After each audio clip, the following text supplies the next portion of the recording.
features drums, calaste or wooden castanets, and sometimes guitar or rondalla.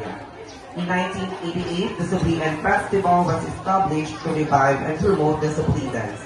Today, it's performed during festivals, school programs, and community events, keeping the tradition alive.